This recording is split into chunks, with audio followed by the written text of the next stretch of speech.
The rainy season in East Africa lasts for only a few weeks. And from the time the last drop of rain falls, the sun comes out again, and the land starts to dry out. By the end of a long dry season, the Earth looks like the surface of some distant, hostile planet.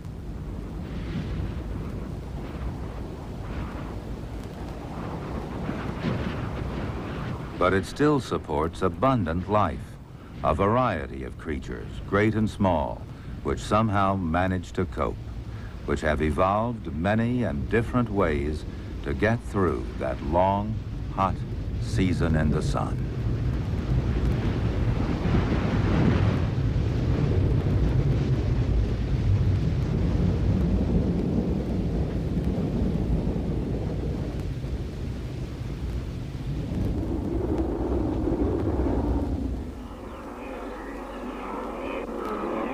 For the grazing animals, the African summer comes all too quickly. The lush pastures wither and soon turn to gold.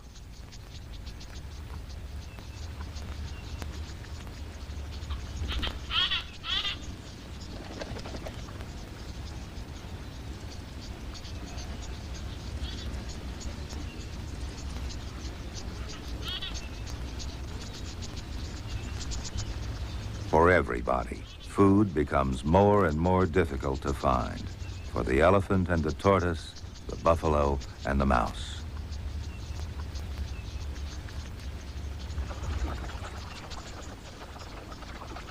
Water holes, rivers, and even lakes dry up.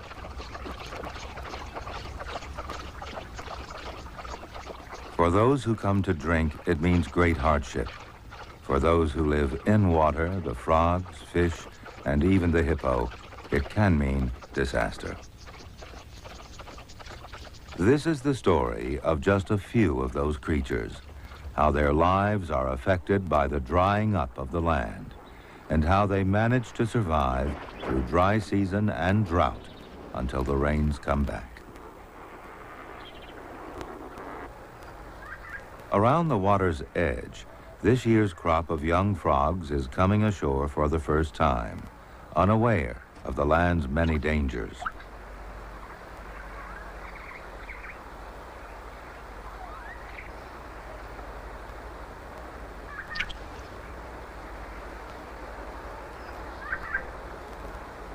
For the non-poisonous green snake, the froglets are easy prey.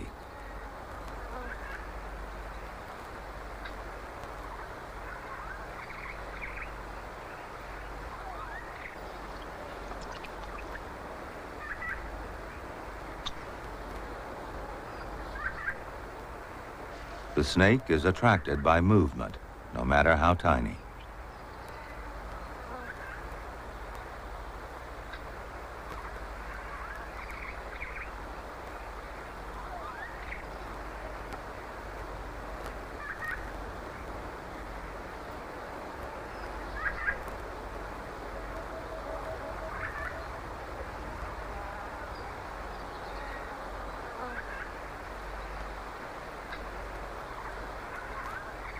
But there are frogs, and there are bullfrogs, and frogs, too, are attracted by movement.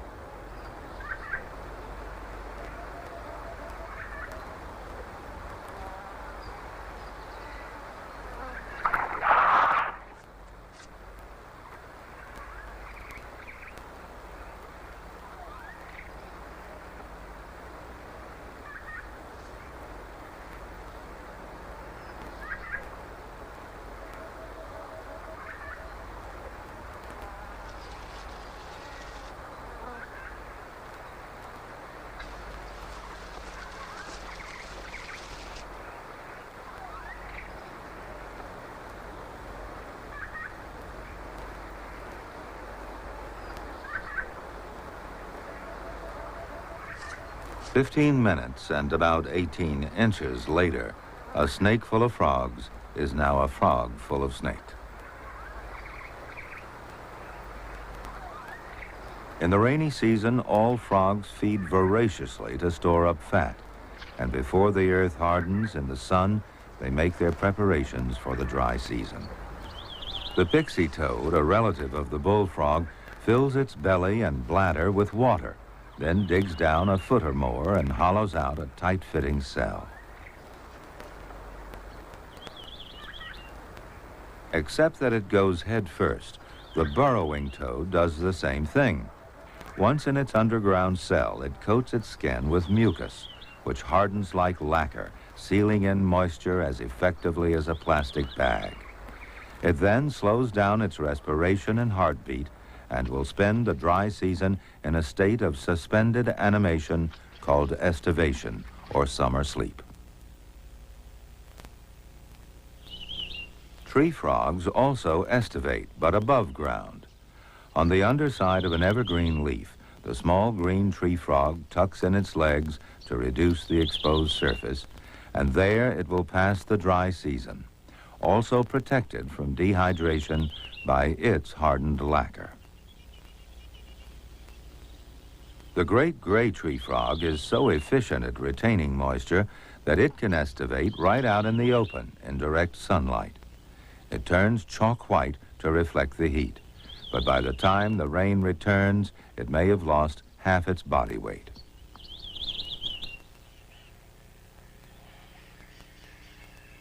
The tortoise spends its summer sleep in a clump of bushes, where it can expect constant shade. Snails burrow underground, and there close off their shell with a watertight seal to keep from drying out. And the 4-foot monitor lizard slides down into the chimney of a termite mound. So before the earth is baked hard, most of the reptiles and amphibians have dropped out and switched off, ready to slumber their way through the dry and difficult days ahead.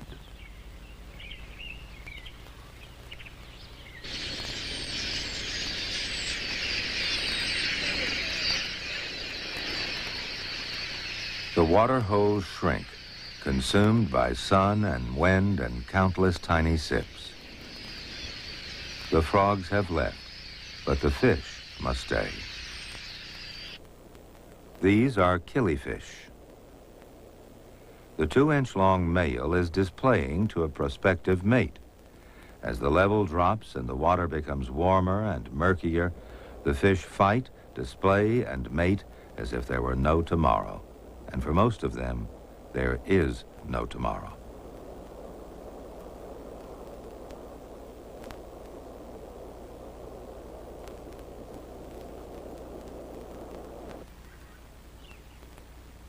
Before long, only a few elephant footprints hold a little water and a lot of fish.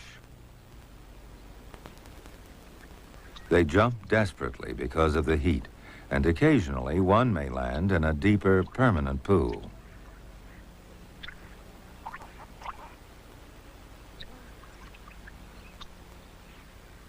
Within hours, all of these will be dead in the mud.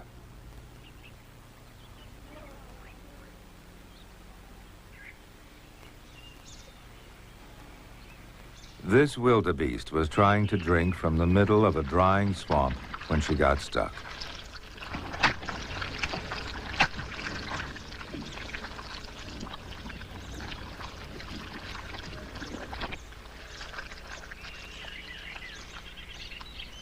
Thin and weak from poor grazing, she's exhausted by the struggle, which went on for nearly 3 hours.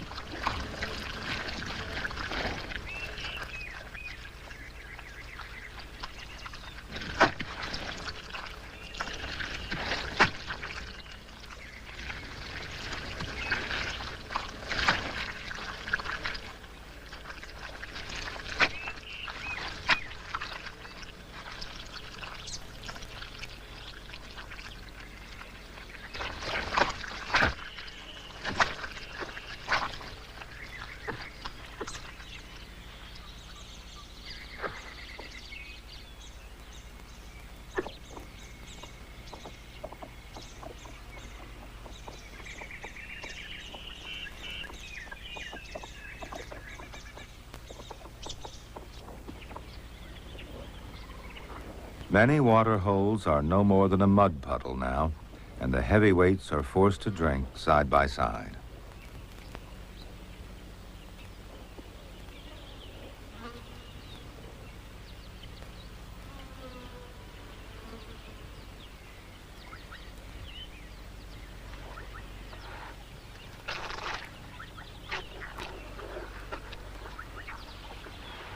There are fish in these puddles, too, extraordinary creatures that have not changed for 350 million years, lungfish.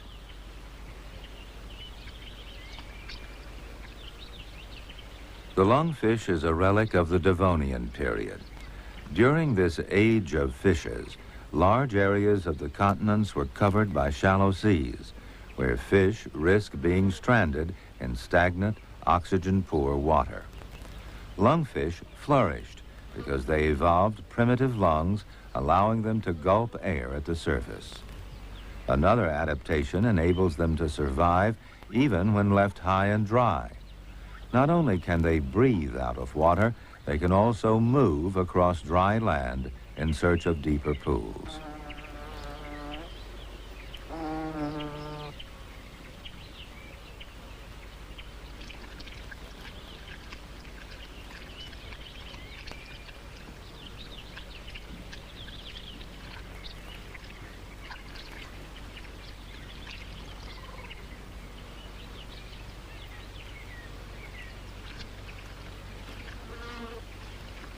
As the last puddle dries out, the lungfish buries itself in the mud, and there, like the frogs, it goes to sleep.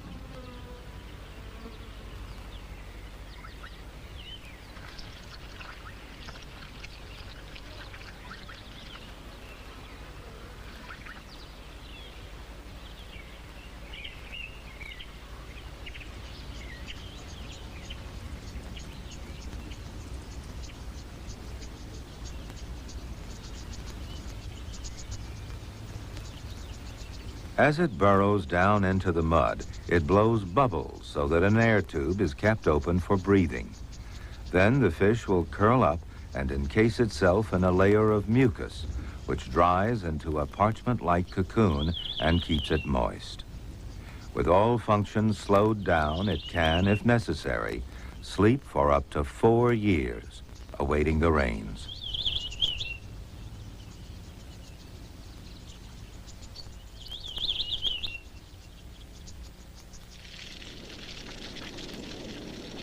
The grass, no longer very nutritious, is highly combustible.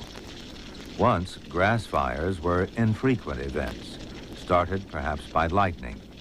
Now, most of them are caused by man. There's seldom a danger to the larger animals, which simply walk around them, or if the flames aren't too big, jump over them.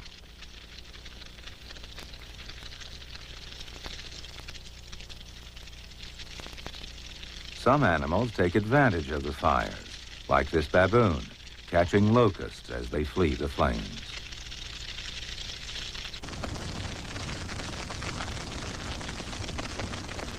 But the smaller, slow-moving creatures do suffer as fire sweeps through their hiding places.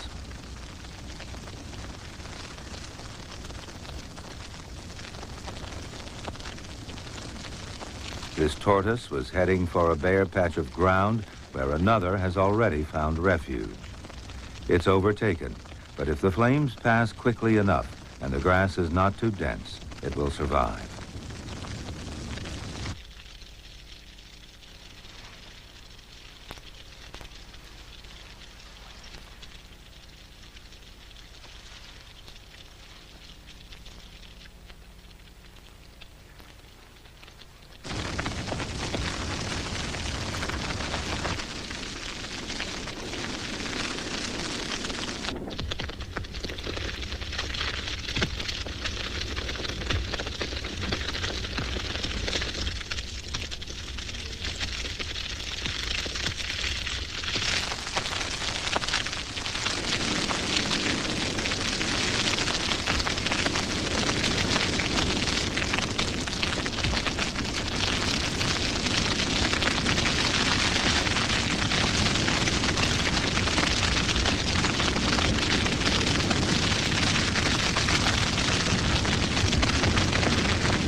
Thousands of tons of grass covering hundreds of square miles may go up in flames, and countless tiny lives are lost.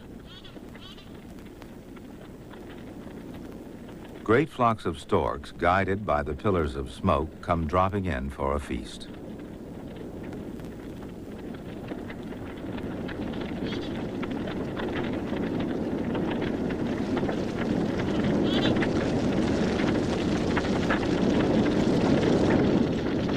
They hunt both sides of the flames. Some work the smoky side, catching snakes, mice, or insects as they flee. Others cover the fresh burn, picking up the dead or disabled. Walking over the burn can be painful, and sometimes a bird literally has to hot-foot it away.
The winds often change at night, and by morning, the fire has burned itself out. The wind that drove the flames before it also carried thousands of tiny spiderlings, which now festoon the scorched grass with a vast gossamer cat's cradle.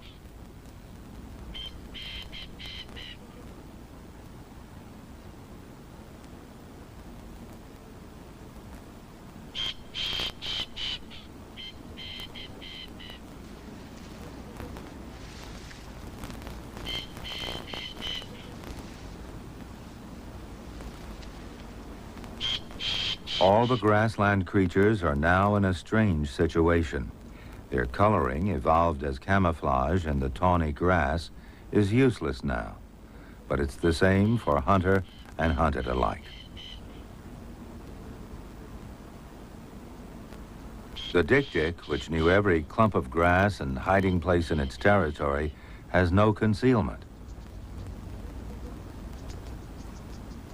But neither has the cheetah. So for them, nature's precarious balance is little changed.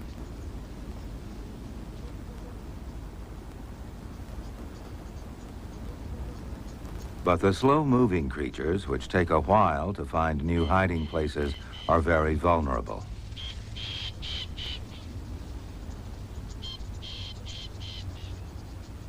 And for those which prey on them, if for no one else, this is a time of plenty.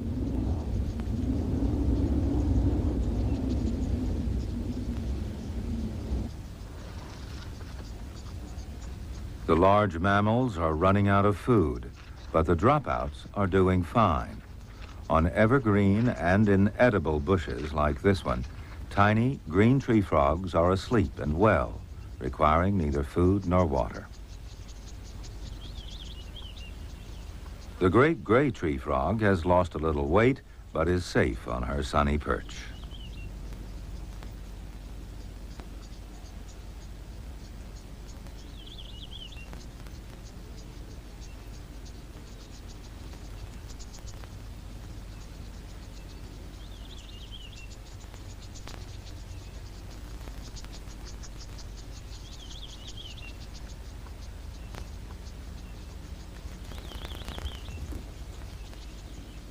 Below the fractured earth, the snails, the frogs, and the lungfish wait in their deep summer sleep, their hearts barely beating, lungs scarcely breathing, their blood pressure way down, kidneys switched off. Each enclosed in a moist time capsule, they sleep through it all for months or years if necessary, waiting for the return of water.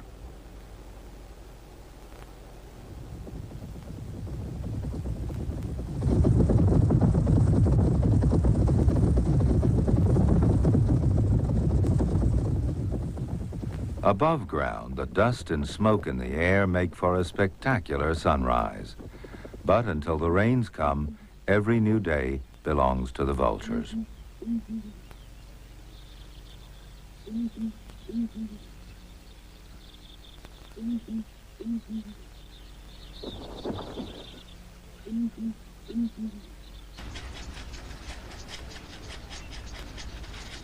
In the dry season, everyone must scratch for a living, and small birds follow the guinea fowl to snatch up stray seeds.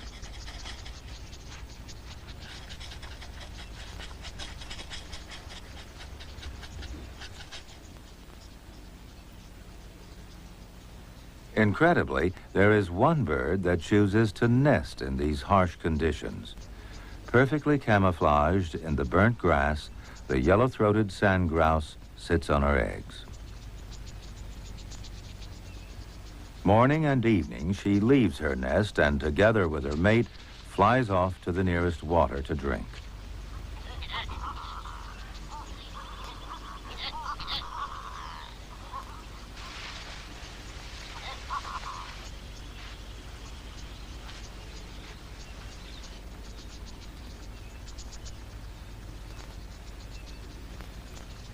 When they have eggs, both birds drink quickly and then return to the nest. But once the chicks have hatched, the male does a strange thing. While drinking, he wades in and dips his belly in the water.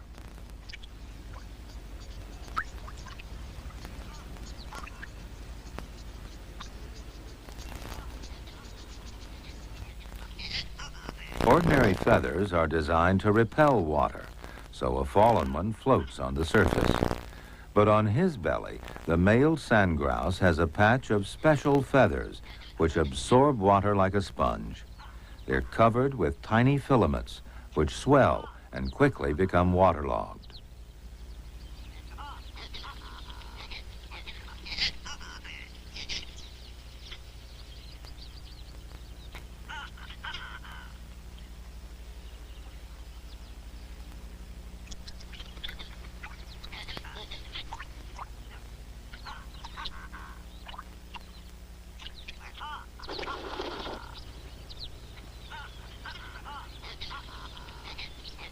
The birds fly back to the nest, which may be many miles away, as directly as possible to minimize evaporation. With the female leading the way, they hurry to the waiting chicks, which have been lying motionless in the grass, relying on their camouflage to protect them.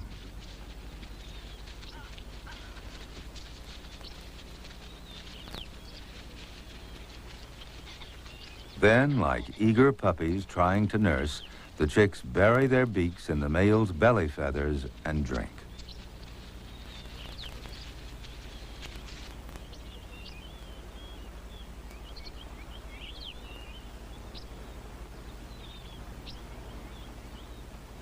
Strangely, the female does not have these special feathers. Only the male has this adaptation which enables the sand grouse to raise their young in the most inhospitable country at what would appear to be the worst possible time of year.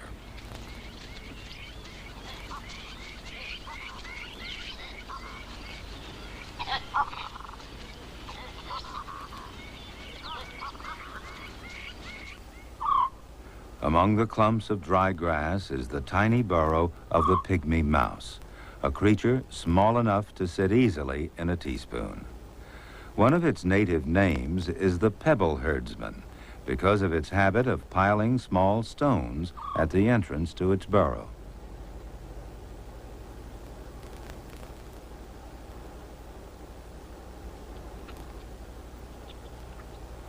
The mouse forages for the few seeds it needs to keep alive and then goes back underground before the night air gets too chilly. It doesn't use the stones to close the burrow. They're simply arranged across the entrance. There seems to be no explanation until the bitter cold hours before dawn work their magic.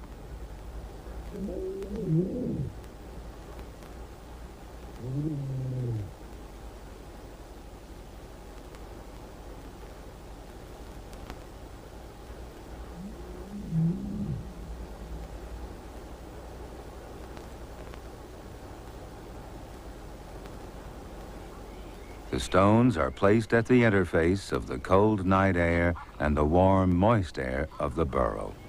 Dew forms on the pebbles, and at dawn, the pygmy mouse emerges for a pygmy-sized drink.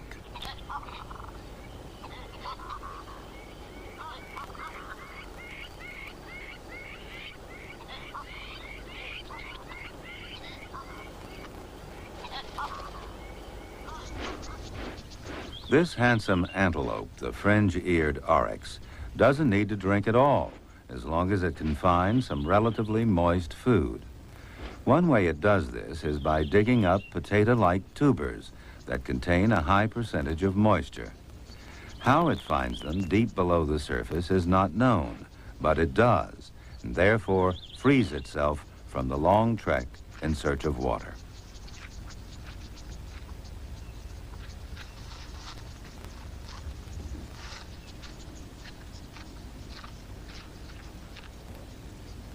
For the elephants, which must have water and lots of it, there's no escape from that endless search. An old cow leads her family along a dry riverbed to a place where she knows they will find water below the surface.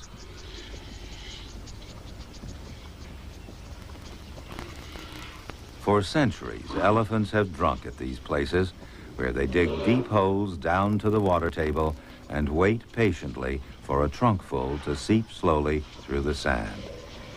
The first trunk load is often full of sand and mud, but they're as fastidious as they are thirsty, so it's squirted away.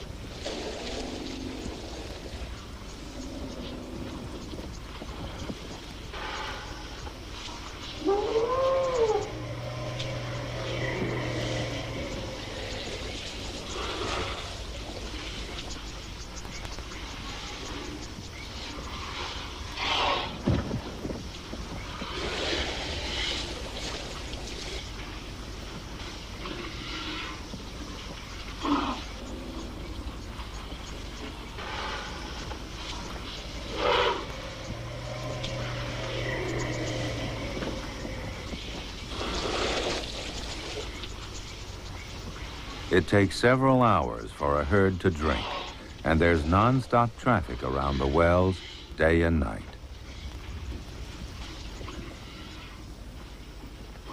Many other creatures drink at the elephant wells, including rhino, although their horns make it extremely difficult to reach water.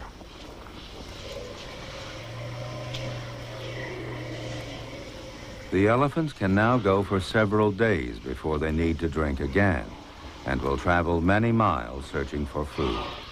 But the rhino remains here, within easy reach of water.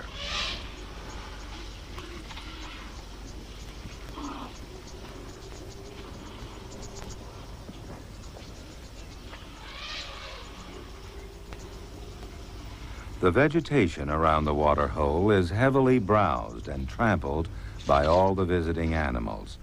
So when a dry season lengthens into drought, the rhino is often one of the first large animals to die, not of thirst, but of hunger.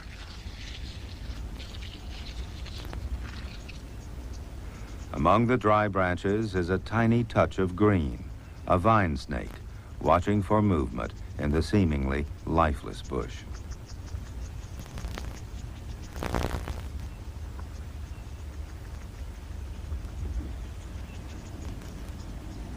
The great gray tree frog must not jump. If it does, there's a chance it will escape the snake. But exposing its legs and belly to the baking air would bring dehydration and death within hours. In the heat, the tree frog plays it cool.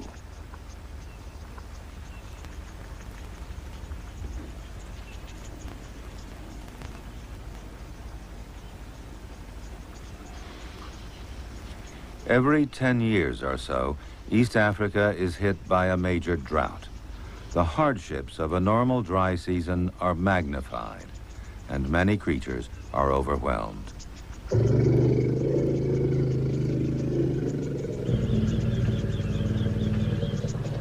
A baby elephant is dying, and the herd cows try to help it. Its mother has little milk, and the youngster cannot digest the dry grass and sticks, all that's left to eat.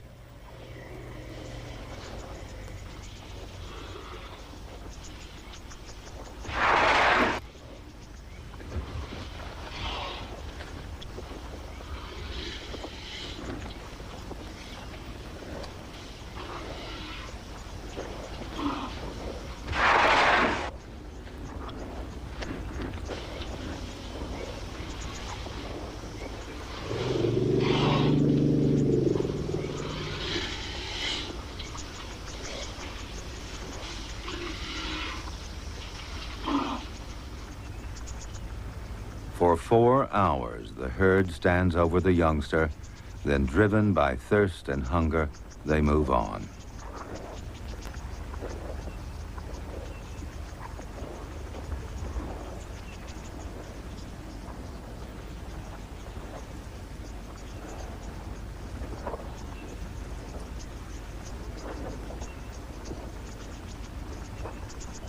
The mother, torn between her own terrible thirst, the companionship of her family group, and the need to comfort her dying calf, hesitates. Then she makes the decision we would expect of an elephant.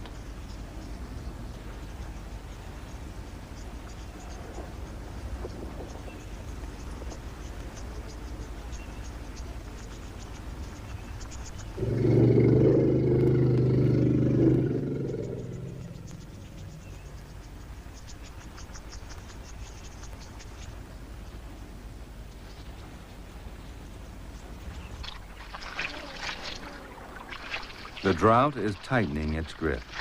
Even lakes are drying up now, and the muddy shore becomes a treacherous trap for the thirsty.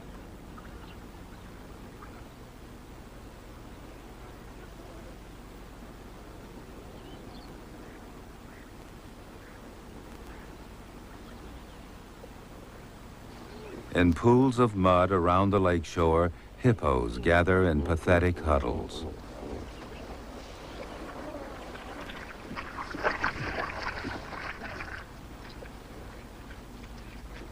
The last remaining water is at the mouth of a river that once flowed into the lake. And in this one pool, all the lake's giant catfish have gathered.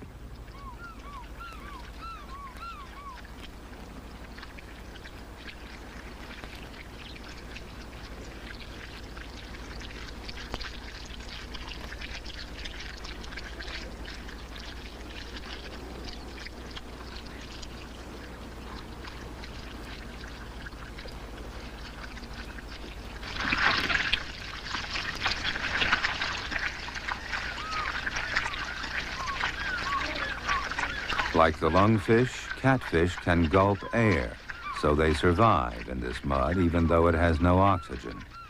But unlike the safely buried lungfish, they will die if the mud dries out.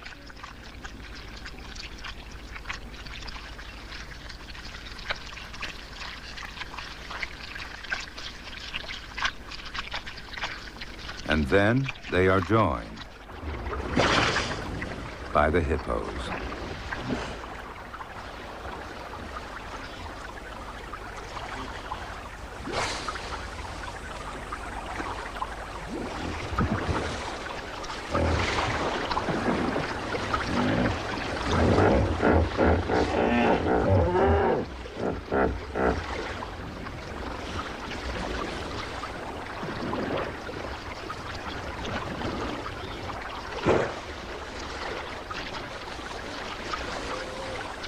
Over the next few days, some 600 hippos collect in the pool.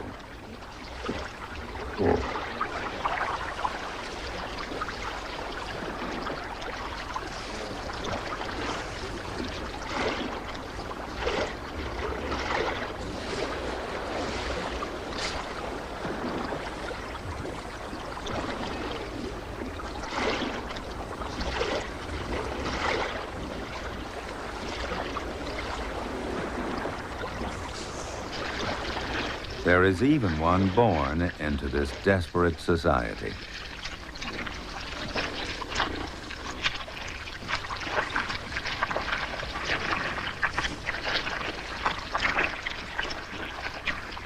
There's very little fighting, but as the pool dries up, the animals jostle for space in the wettest areas.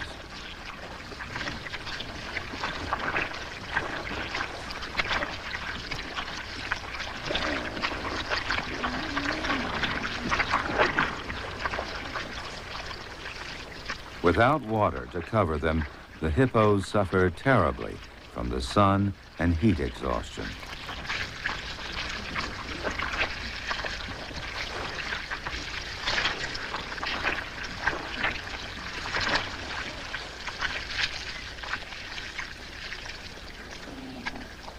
Soon, pink with sunburn and too tired to struggle, the hippos can only sit and wait under an unpromising sky.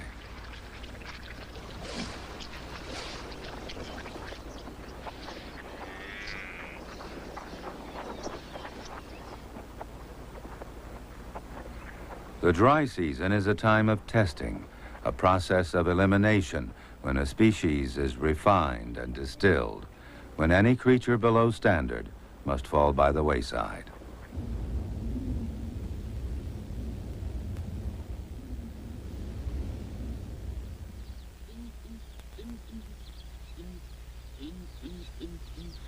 The year is coming full circle. The healing procession of the seasons goes on, bringing endless change and constant renewal.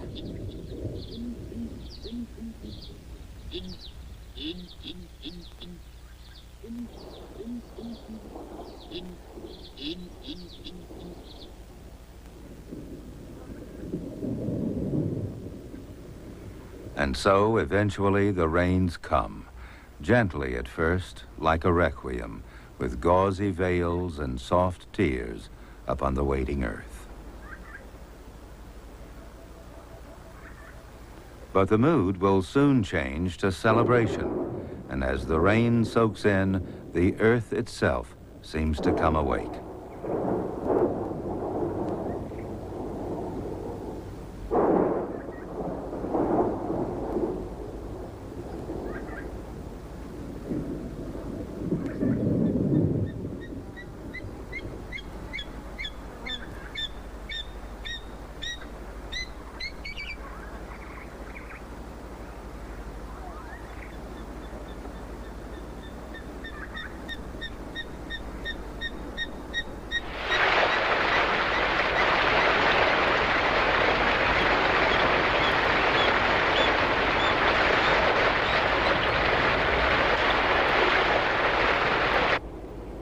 Deep below ground, kissed awake by the princess of rain, the dry husk of a bullfrog swells and splits his old skin, and then spoils his princely image by eating it, a meager breakfast after a very long night.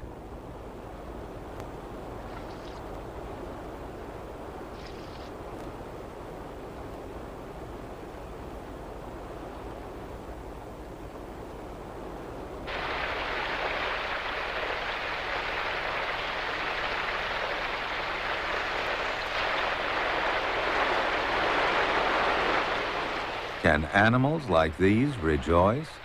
Seeing them when the rains first come, it's tempting to believe they can.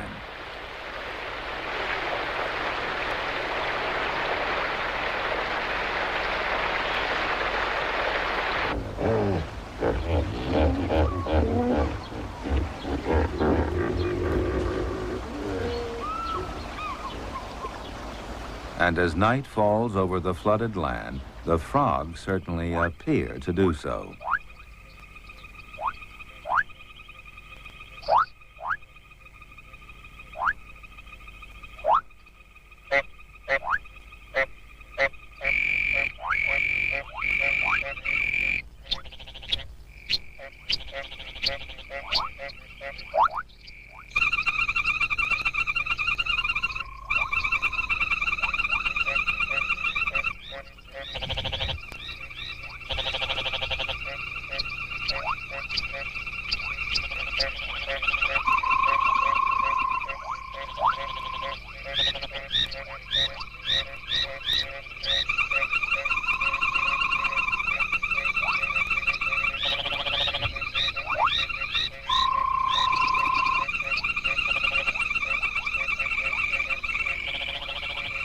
The purpose of all this racket, of course, is to find a mate. And in the noise and excitement, quite a few mistakes are made. Boy meets boy, for example.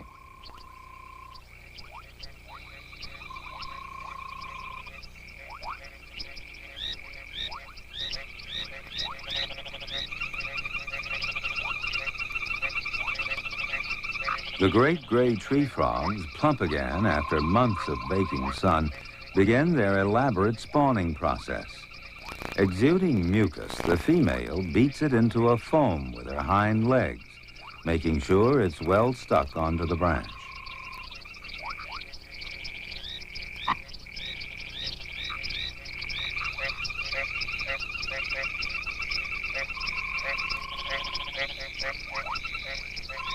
Now she lays 200 or 300 eggs into the mass of foam, and the male fertilizes them while helping with the mixing.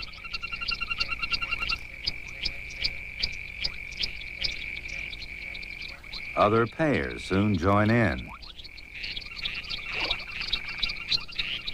So do unattached males, sometimes up to 6 or 7 of them.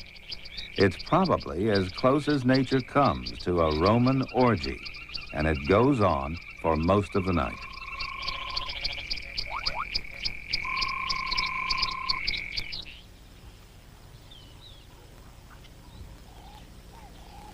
Dawn finds a solitary female putting the finishing touches to her nest, which she now leaves to take its chances with nature. The burrowing toad has found a mate in the night, and she drags him off to her underground cave.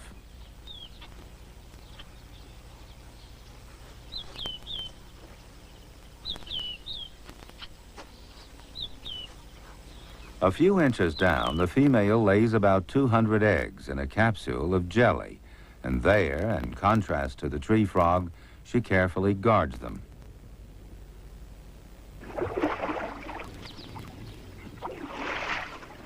The outer surface of the tree frog's foam nest hardens to a crust in the sun, and inside, the eggs start to develop.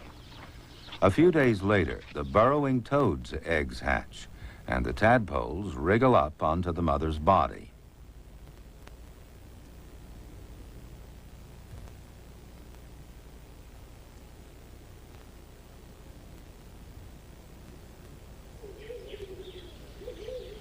Another 2 days pass. Meanwhile, the toad has dug a tunnel to the water's edge, and the tadpoles wriggle down this tunnel to the water.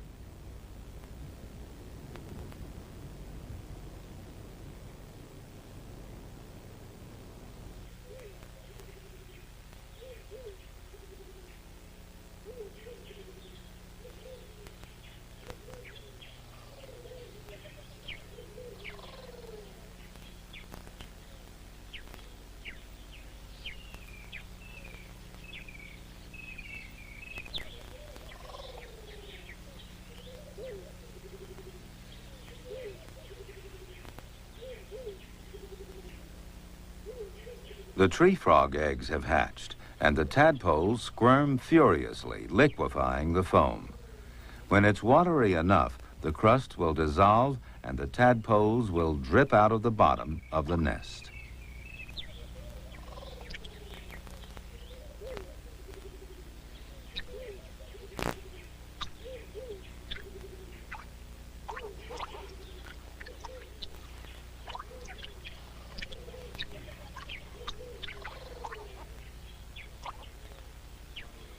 The burrowing toad and the tree frog, 2 totally different ways of getting through the dry season, and totally different ways of breeding when the rains finally come. And then there's the most amazing sleeper of them all. For months, the lungfish has been immobile. But now, as the water seeps down, it starts to struggle upwards. It will take many hours before this entombed, air-breathing creature emerges to live like a real fish again.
The bush is a blaze of color now.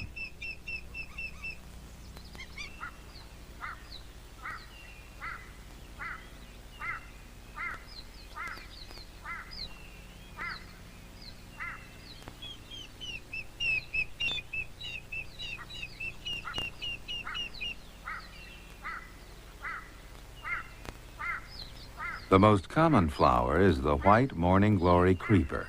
It wraps around the broken bushes like fresh bandages, covering the wounds of the dry season.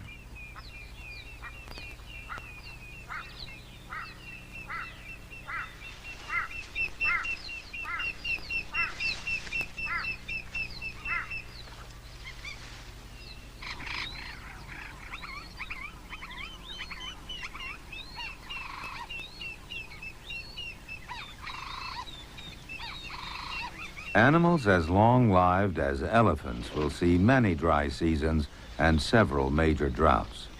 For them, the rains are a time to eat and get back into good condition. For other creatures, the command is to eat and to mate.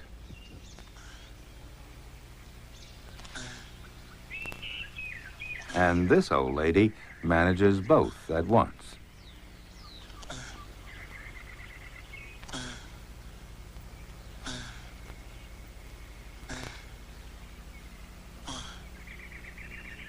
If any one animal symbolizes the urgency and vigor of the rainy season, it's the killifish, those exquisite creatures we last saw dying in a mud puddle.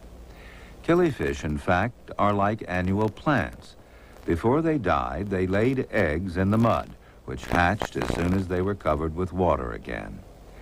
The fish grow rapidly and spend their short lives displaying, courting, and making sure enough eggs are laid so that all these dull puddles will always have a touch of fire.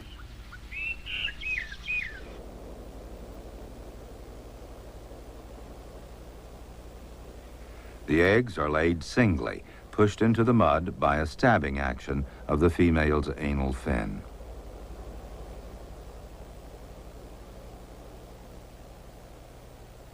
The eggs can live for years in the dried mud, waiting for the next rains. The fish themselves live but a few months. They never have a chance to grow old.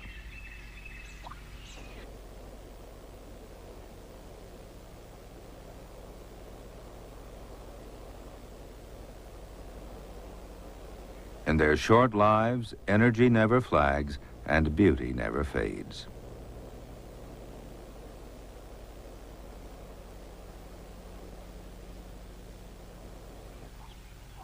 The hippos leave their lake and set out across the shimmering plains. They follow well-marked trails to the so-called hippo lawns, where they spend the night cropping the tender grass. But they will need to find a watery retreat before the heat of the next day sets in. For the elephants, it's a time to rebuild their strength. For the tortoise and the frogs, it's a time to mate.